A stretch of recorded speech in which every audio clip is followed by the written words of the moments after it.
Hello, bonjour! Today I will show you how to do the spaghetti squash raw, the way I eat it, but also steamed. And why steamed? Because when you steam food, you really keep the nutrients. It's exposed to very low temperature. And in my case, I just steam for 3 minutes. Of course, when you do it, you can steam longer if you like. But 3 minutes, I found that it was just perfectly fine. And then it doesn't create the advanced glycation end products, which I spoke in previous post that I did on my YouTube.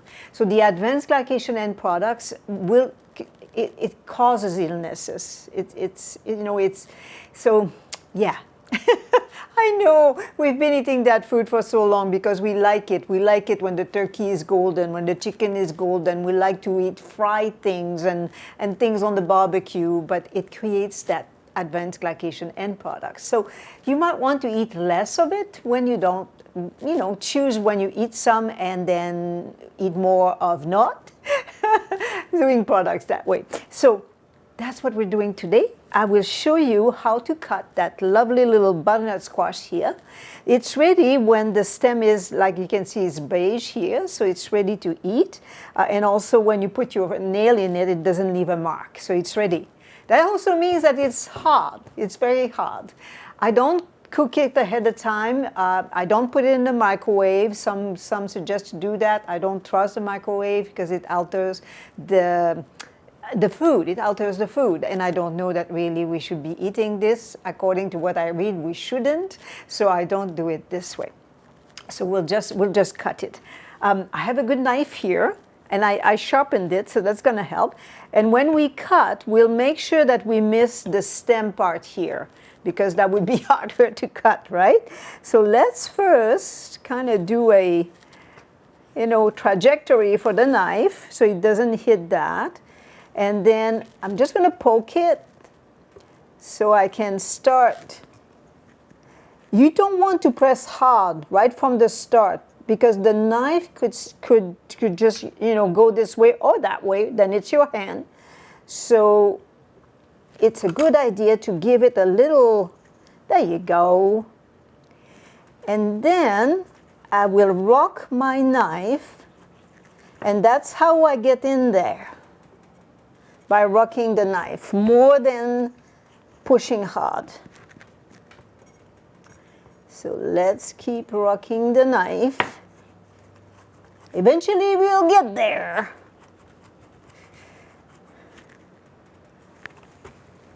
There we go. I'm in one part of it. That helps. I'll do the other side. And now I can push because my hand is out the way. There we go. Do the other side again. Because once you reach a good part of it, like, a little bit more than half of it, then you can open it up, just like that. So there we go. And then I use, just put my knife here. I use it's called a spreading knife. It has little teeth here, and it's rounded, so it's not catching the meat, but it can scrape those seeds out, as you can see, very, very easily. I find that it's more efficient than a spoon. So that's why I use, and it's a great little knife to spread. It's a wonderful knife to use when you have to spread something. Because of the surface, of course, you have a wider surface, and it's great for that. There. That wasn't too bad, wasn't it?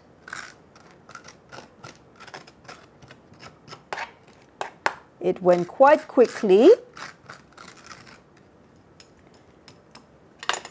The other thing you'll see here is I have this great scraper, and because it has sides, it really keeps the food, contained. And here I have a little compost bin on the side, so you don't have to see that, right? You don't have to see the food waste. And now I just need to get a fork. I'll be right back. And ideally, you have a good, strong fork. So you've seen that when it's cooked, you can easily go this way, and you have more strings when you go in that direction. But because it's not cooked for me, so it would be harder to do that motion. So I will go the lengthwise, like this.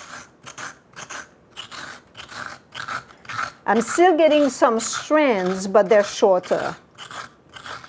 And also what it is myself, I'm eating it raw.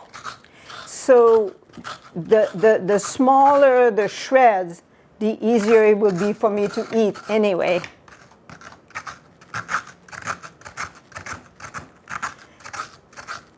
So by doing it this way, rather than putting, again, the butternut squash in the oven on a cookie sheet, that's usually how it's presented, right? By doing it this way, you don't have to clean. You know, oh, there you go. It's not working so bad. There, I can do it this way because you get more strands this way. You can see they're about 1 inch long. Yeah, because I eat raw food, right? I just don't have dishes. Because raw food, really, you just rinse your plate, your blender, you put a drop of soap, and you clean your blender that way. It's so quick. So I'm a little spoiled that way. I don't have an oven to clean. I don't have a baking sheet to clean. I don't have a dish, you know, to scrub. It's very easy when you eat this way. So while I keep doing this, I'm just going to tell you a few things about the butternut squash. Butternut squash is excellent to replace pasta. So what happens with the pasta is they are made with flour. Most likely, it's not a complete flour. So when they do flour, they take out the bran, and the germ. They just keep the endosperm of the seeds, of the grain. And that is not a complete food. So it's not a whole food, so your body is then going into, it's just transforming into sugar in your body. That's all it does. Whereas when you eat whole food, like I'm doing now with the squash, and you saw it too, we can do the zucchini spaghetti, right? So same thing with the sterilizer. So when you use the whole food like this, then you get to have you know, the whole food, the fiber goes slowly in your body, which builds society. Like you feel, you know, you feel satiated by, oh, I use a French word there. You feel satiated, and it also helps with bulking your stool. So it helps with the regularity of your bowel movement. Okay, I will just put this aside for now, and I want to show you how I simply cook it. I should say steam it. So here I have this pot that has, the top layer has holes like this. Then the steam will go through. So I put my butternut squash at the bottom. Put that first. And of course, I mean, what I'm using next in the recipe is broccoli. You can use different vegetables, but I like colors. So I'm using broccoli for the color, cauliflower, bold cruciferous, excellent for your health as well. But it can be mushroom, can be red onions, it can be, what else? Oh, I have it here. butternut squash. It's a butternut squash and it's julienne. So that will add some colors as well, which is lovely. And I'm just actually going to keep it on the side so I can place it where I want it after. So we have put our butternuts, our spaghetti squash at the bottom. As you can see, spaghetti squash is here at the bottom, then the broccoli, then the cauliflower, and then some butternut squash. Put the lid back on, and then onto my little induction cooker here, which you can see. I had to stop bumping on this thing. It changes my camera that is taking the top, top down. Okay, can you see that? Oh yeah, you can see some of that. And if I'm careful with this, I won't move that thing, okay? And then start it. And the beauty of a timer. I have a timer here, and I have it for 3 minutes already. So start the timer. That way I won't forget and cook it too much. It's very useful.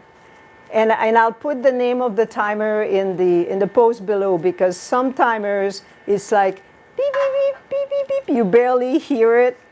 So if you're not within, you know, in the same room, you definitely won't hear it. Whereas this one is quite loud. And it's also a timer that has a clip at the back, so you can clip it on your clothes, on your pants, and walk around with it. Next thing what we'll do is we'll prepare the bechamel. And I have little bits of food here everywhere. We'll prepare the bechamel. And the bechamel is so simple. And it will be made with the milk, plant milk. The one I'm using today, I made macadamia. It's a mix of Brazil nut, macadamia, and hemp hearts. Delicious. Delicious, delicious. And of course, what I do in my milk now, and I'll show you also because it's going to be part of the recipe, I add the sea moss, I should say. The sea moss, I add that in my milk. And I love that company here, Nourish. I love that company. So, and I freeze it. I make my gel, and I freeze it in little hots like this. And they're each 10 grams, and it's very useful. So when I do my milk, I know it's 1 liter for 10 grams. 1 liter of water for 10 grams. Okay, let's start the recipe. First, we do the milk. And I use a scale, as you know, 150. Then we add I have a little clean knife here. Awesome. Then we add the chickpea flour, which is you can make when you sprout your chickpeas. You can, just like I have here, you can turn this into a flour in your blender. It's just amazing. It's just turning a beautiful flour. So there you go, 12 grams of that. And then we add 10 of the, as I was saying, of the, whoopsies, there we go, of the sea moss. And then we add 8 grams of the, oops, now my knife is wet though. I need a cleaner knife. Let me just do that quickly here. And wipe it clean here. Got all my tools around me, as you can see.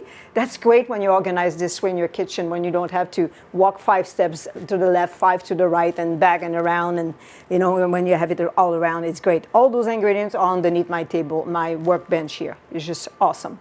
So I had the 12 grams. I had the sea moss 10 grams. Now it's the, oh, I forgot to take that out. There we go. Like I said, I have it right here. So I need to have 8 grams of the garlic powder. There we are. Got my 8 grams. And then next is we need to have 8 grams of, here you go, of nutritional yeast. And I'm using the one that is from Red Star. And you see our timer is useful. I would have forgotten. So yeah, this one is from Red Star. It has the B12. So it's excellent, as you know, for you. And then we have also 8 grams of vegetable bouillon. 8 grams of that. Now I love to use the gram because, like, you know, you do the recipe and you go, well, I'd like to double it. I'd like to do 2.5, 2 1/3. It's easy when you have grams. For the lava salt, though, it's a pinch. So you're going to have to adjust that. Lava salt has a lot of nutrients. I like to use it. I also use Himalayan salt. But for this recipe, I took the lava salt. Also, for the taste as well in that recipe. And then we do a little bit of the cracked pepper. Here we go. And then we blend.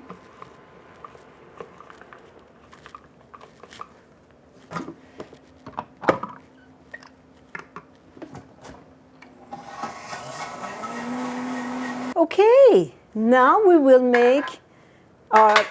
cook our bechamel just a little bit. You'll see, doesn't take long. So I'll take my induction cooker right here so you can see. I use a skillet that is stainless steel. So it's very important that you don't use aluminum or non-stick. The non-stick part, even though they say, yeah, not a problem. If it's not scratched, it's okay. Well, the heat is enough to really not be okay. So I strongly suggest that you use a non-stick, that you use a stainless steel or titanium. And now we put our mix in here. When you eat it raw, without cooking it, you add chia seeds. 10 grams of chia seeds. And you can add chia seeds anyway if you like to, you know, have it with chia seeds. You can do that too. You won't need to cook it as long because, as you know, it thickens. And that's not going to take too long. So the other thing I wanted to tell you about the butternut squash is in one portion of 155 grams of butternut squash, of spaghetti squash, you have 42 grams of calorie. In 155 grams of noodles, like the regular pasta, you have 258 grams of calories. Way different. So it's a great way to do your pasta when you want to, you know, keep an eye on your calories. You might want to lose weight. You might want to make sure you maintain your weight. So that's a great way to do it. Plus, there is so many more nutrients. The beta-carotene is also in the spaghetti squash, in the squash. Oh, there you go. It's already ready. My gosh, was fast. Beta-carotene is essential for our vision, for our immunity, strong immunity. And so what it does is, I will just put this aside here for now. When you have the beta-carotene from the food, the body takes what it needs and flushes what it doesn't. But when you take a beta-carotene converts in vitamin A. When you take a vitamin A as a supplement, if you take too much, it's toxic. So you see it's a huge difference. Okay, now what I do is, and this is for the look. Where did I go with my spatula now? I move things around. It's right here. So for the look, I prefer to put the sauce at the bottom and the vegetables on top. So I put some sauce here at the bottom, and you can add, you know, how much ever you want. I'm just going to try to do a little design here. You know when they do those beautiful presentation on a plate? Let's try to do that. And I will take my vegetables here. Woohoo, it's hot. I'm not used to hot, so I find it's hot. People who work in kitchens that cook will laugh at me, right? Now I reach for the spaghetti squash first to put at the bottom. I keep wanting to mix it up with the zucchini, the zuccheri. And then on top now, I will put my vegetables. So I keep the color to finish up. That's what I'm thinking here. That's what I'm wanting to accomplish here. There. So I kept my vegetables more colorful to be at the top. I'll dig them out a bit. There we go. And the other thing now that I'll do is I will, you can see both, yeah, that's awesome. I will add some tomatoes, and that's for color. And of course, if you want to warm up your tomatoes, you can put them at the same time. When you don't cook for too long, the color will remain, like you can see, right? If you cook for longer, that's when you lose the color as well. So remember that. That's why, like you can see, the broccoli is so, bright in color. The butternut squash, the same thing. It's because I didn't cook them for long. Now, this is not a photo shoot, but I'm going to try to make it look pretty. There we go. And then, what I like to do is, I'll take this out of the way again. What I like to do, you see, this is the plate. Isn't it gorgeous? I love it. Look at this. It's just absolutely gorgeous. So what I like to do is to add also some more, those are the burger bites. They just have more protein in it. So if you want to add protein, more protein to your meals, which you have a lot already here. But if you want to add more protein, you can use those burger bites. They're in my recipes. And what I like to do is, because they're quite dark, so as you can see, if I put them here on my plate now, you'll see that they're quite dark. So what I'll do is, I'll just top them up with some sauce. So they're not stealing the show, because they're so dark, they're not stealing the show of the other vegetables. And there you are. You have an absolutely healthy, packed with nutrient, nutritious, yes, dish, delicious, made in no time. And by cooking this way, you really reduce the possibility of losing your nutrients. So that's a brilliant way to cook. So with that, I wish you a bon appetit and love food that loves you back.